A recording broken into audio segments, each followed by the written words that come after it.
সমাধান চাও যদি জীবনে মরণে, ফিরে যাও খুঁজে নাও চোখ রাখো কুরআনে। আসসালামু আলাইকুম ওয়া রাহমাতুল্লাহি ওয়া বারাকাতুহু। ইন্নাল হামদুলিল্লাহ ওয়াসসালাতু ওয়াসসালামু আলা রাসূলিল্লাহ। সম্মানিত শ্রোতা বন্ধুগণ, আশা করি আল্লাহ পাকের অশেষ মেহেরবানিতে আপনারা সকলে ভালো আছেন।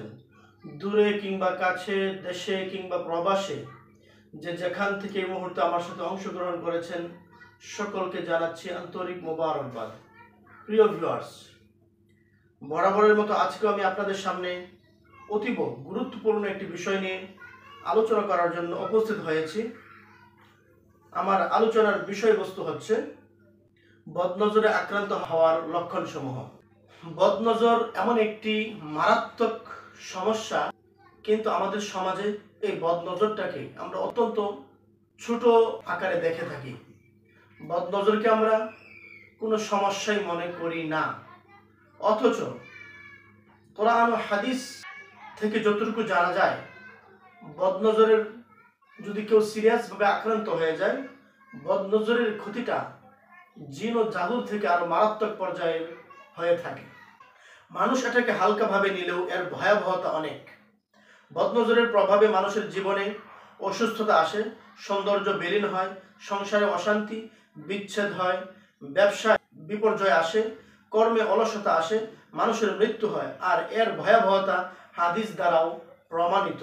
আমরা যদি আল্লাহ রাসূল সাল্লাল্লাহু আলাইহি ওয়াসাল্লামের হাদিসের দিকে লক্ষ্য করি, তাহলে দেখতে পাই আল্লাহ রাসূল এই বদনজর সম্পর্কে কি বলেছেন। আল্লাহ রাসূল সাল্লাল্লাহু আলাইহি ওয়াসাল্লাম বলেছেন, আল আইনু হাক্কুন তাস্তানজিলুল হালিক, অর্থাৎ বদনজর সত্য, তা মানুষকে উপর থেকে নিচে ফেলে দেয়। আমরা যদি রাসূল সাল্লাল্লাহু আলাইহি ওয়াসাল্লামের সহিহুল জামি' হাদিস নাম্বার 1249 নম্বর হাদিসের দিকে তাকাই, সেক্ষেত্রে দেখা যায় রাসূল সাল্লাল্লাহু আলাইহি ওয়াসাল্লাম ইরশাদ করেন, মানুষের বদনজর একজন মানুষকে অসুস্থ করে কবর পর্যন্ত পৌঁছে দেয় আর উটকে নিয়ে যায় রান্নার পাত্রে। যদি কোনো মানুষের উপর বদনজর পড়ে, দেখা যায় সেই মানুষটা কবর পর্যন্ত পৌঁছে যায়। আরেকটি বিষয় আল্লাহ রাসূল বলছেন, যদি কোনো উটের প্রতি যদি বদনজর পড়ে, তাহলে সেই উটটি রান্নার পাত্রে পর্যন্ত পৌঁছে যায়। রাসূল সাল্লাল্লাহু আলাইহি সাল্লাম আরো বলেছেন, আল্লাহর নির্ধারিত বিষয় ও ফয়সালার পর আমার উম্মতের মধ্যে সবচেয়ে বেশি মানুষ মারা যায় বদনজরের কারণে। এমন অনেক ঘটনা ঘটে থাকে যে লোকটি মারাত্মক পর্যায়ে বদনজরে আক্রান্ত হওয়ার কারণে সে মারা গিয়েছে, অথচ দেখা যায় সে বিভিন্ন ডক্টর দেখিয়েছে, বিভিন্ন চিকিৎসা গ্রহণ করেছে, কিন্তু কোনোভাবেই সে সুস্থ হয়ে উঠতে পারেনি।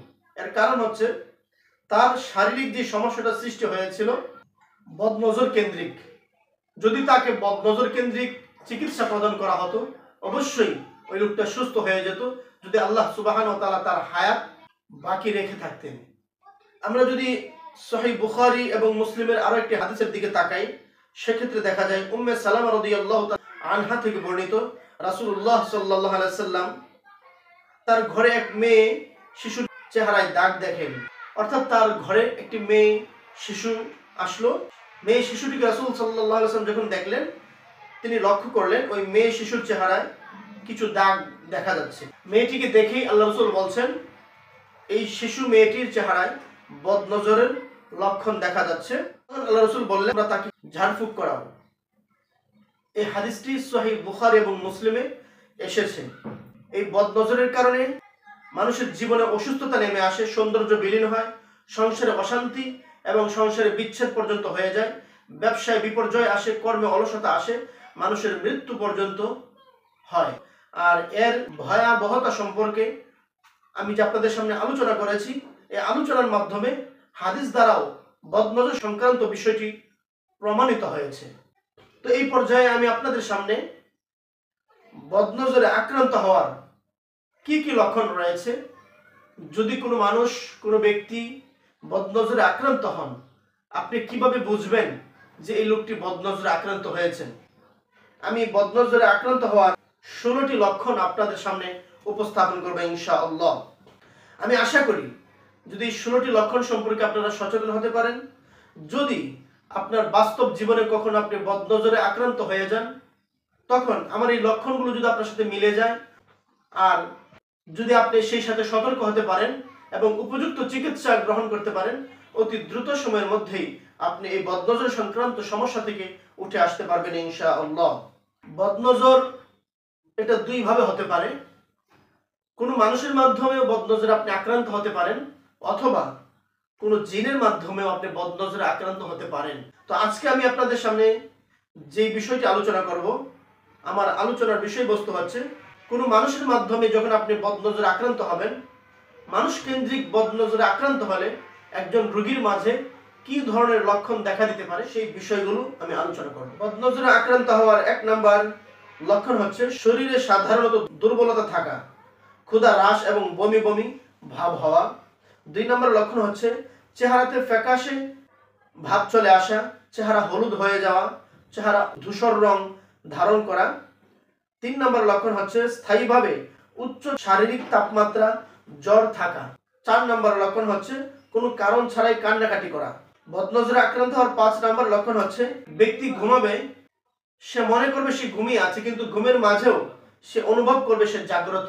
6 নম্বর লক্ষণ হচ্ছে উভয় হাত এবং পায়ের মধ্যে প্রায় ব্যথা অনুভব করা, শরীরের ব্যথা অনুভব করা, শরীরের ব্যথা এক জায়গায় স্থির না থাকা। বদনজরে আক্রান্ত হওয়ার 7 নম্বর লক্ষণ হচ্ছে চিরস্থায়ী মাথা ব্যথা থাকা।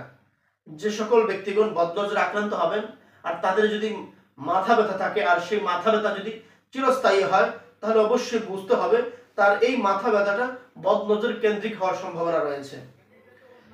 বদনজরে আক্রান্ত হওয়ার 8 নম্বর লক্ষণ হচ্ছে বিভিন্ন অসুখ লেগে থাকা, অনেক চিকিৎসার পরেও ভালো না হওয়া, ঠান্ডা কাশি জ্বর সবসময় অনবরত লেগেই থাকা। বদনজরে আক্রান্ত হওয়ার 9 নম্বর লক্ষণ হচ্ছে কাজে মন না বসা, লেখাপড়া মন না বসা, নামাজ জিকিরে মন না বসা। কোনো কিছুতে তার মনকে স্থির রাখতে না পারে, সবকিছুতে তার মন উদাস উদাস একটা ভাব থাকে, তাহলে সেই ক্ষেত্রে আপনি বুঝে নিতে পারেন এই ব্যক্তিটি হয়তোবা বদনজরে আক্রান্ত হওয়ার সম্ভাবনা রয়েছে। বদনজরে আক্রান্ত হওয়ার 10 নম্বর লক্ষণ হচ্ছে মহিলাদের বা পুরুষদের অত্যধিক চুল পড়ে যাওয়া। বদনজরে আক্রান্ত হওয়ার 11 নম্বর লক্ষণ হচ্ছে আত্মীয়, বন্ধু ও সহকর্মীদের সাথে দেখা করতে অপছন্দ লাগা। 12 নম্বর লক্ষণ হচ্ছে ব্যবসা, কাজ বা পেশায় বিঘ্ন এবং ক্ষতি, ঝামেলা লেগে থাকা। বদনজরে আক্রান্ত হওয়ার 13 নম্বর লক্ষণ হচ্ছে বুকে ধড়ফড় করা, দম বন্ধ বা অস্বস্তি লাগা। অনেক পেশেন্টই বলে থাকেন যে আমার বুকে সবসময় ধড়ফড় করে, দম বন্ধ হয়ে আসে, অস্বস্তি লাগে, কিন্তু আমার বুকে কোনো সমস্যা নেই, এক্সরে করেছি, সবকিছু ঠিক আছে, কিন্তু আমার সাথে এমনটি কেন হচ্ছে বুঝতে পারছি না। ডক্টরের রিপোর্টে আপনার এই বুকে ধড়ফড় করা, দম বন্ধ হয়ে আসা এবং অস্বস্তি লাগার কোনো কারণ খুঁজে না পাওয়া যায়, তাহলে আপনি অবশ্যই ধরে নিতে পারেন বদনজরের কারণে হতে পারে। সুতরাং আপনাকে রুকিয়ার চিকিৎসা অবশ্যই আপনাকে করতে হবে। 14 নম্বর লক্ষণ হচ্ছে পেটে প্রচুর গ্যাস জমে থাকা। 15 নম্বর লক্ষণ হচ্ছে মেজাজ খিটখিটে থাকা, কোনো কারণ ছাড়াই রেগে যাওয়া। সর্বশেষ আমি যে লক্ষণটি উপস্থাপন করব, 16 নম্বর লক্ষণ হচ্ছে যখন কোনো ব্যক্তি বদনজরে আক্রান্ত হবেন, বিশেষত কাজ সম্পাদন করতে তিনি অক্ষম হয়ে যাবেন।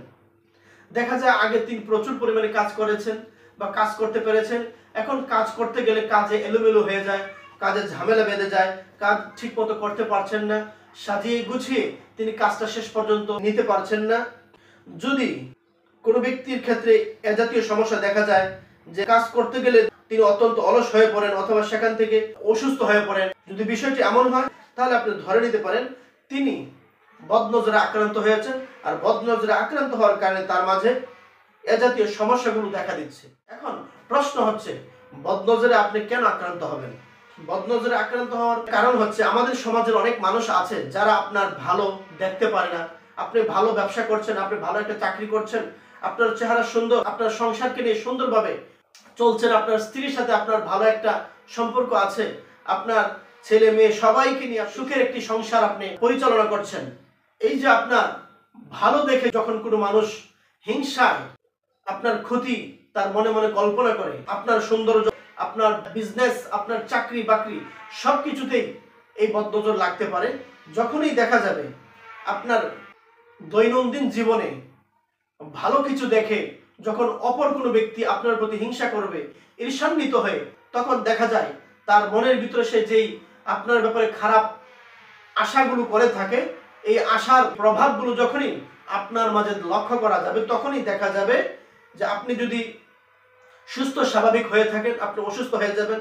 আপনার চেহারা যদি সুন্দর হয়ে থাকে, আপনার চেহারার মাঝে বিভিন্ন ধরনের সমস্যা দেখা দেবে। আপনার সংসারে যদি শান্তি থেকে থাকে, দেখা যাবে ওই ব্যক্তির বদনজরের কারণে আপনার সংসারে অশান্তি, এমনকি আপনার স্ত্রীর সাথে, আপনার স্বামীর সাথে বিচ্ছেদ পর্যন্ত হয়ে যেতে পারে। সুতরাং আমি যে বিষয়টি বোঝাতে যাচ্ছি, বদনজর এতটাই সিরিয়াস পর্যায়ের, আমি আপনাদের সামনে আল্লাহ রসুলের বেশ কিছু হাদিসও উপস্থাপন করেছি এই বিষয়টিকে আপনাদেরকে বোঝানোর জন্য, যে আসলে বদনজরকে আমরা যতটা ছোট মনে করি, আসলে বদনজর এতটা ছোট বিষয় নয়। বদনজর অত্যন্ত মারাত্মক পর্যায়ের একটি সমস্যা।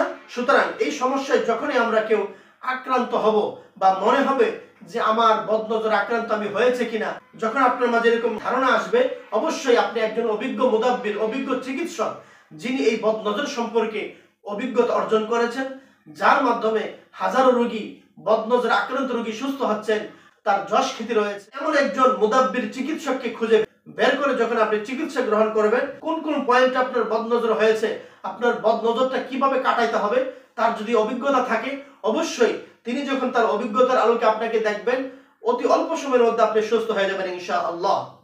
আমি যে সকল বদনজরে আক্রান্ত হওয়ার লক্ষণগুলো আপনাদের সামনে উপস্থাপন করেছি, তাহলে লক্ষণসমূহ হতে যদি 5টি লক্ষণ আপনার সাথে মিলে যায়, তখন আপনি এই বিষয়টিকে হেলাই খেলাই ছোট করে না দেখে অবশ্যই আপনি চিকিৎসার দ্বারস্থ হবেন, চিকিৎসা গ্রহণ করবেন। এই বদনজরে আক্রান্ত হওয়ার কারণে আপনার যে সমস্যাগুলো হচ্ছে, এই সমস্যাগুলো আর আপনার থাকবে না। আপনি সুস্থ স্বাভাবিক জীবনে ফিরে আসবেন অতি অল্প সময়ের মধ্যে ইনশাআল্লাহ। আপনারা যারা এখনো আমার এই চ্যানেলটি সাবস্ক্রাইব করেননি, এখনই আমাদের এই চ্যানেলটি সাবস্ক্রাইব করে ফেলুন এবং সবসময় আমাদের পাশেই থাকুন। সকলেই ভালো থাকবেন, সুস্থ থাকবেন। আল্লাহ হাফেজ।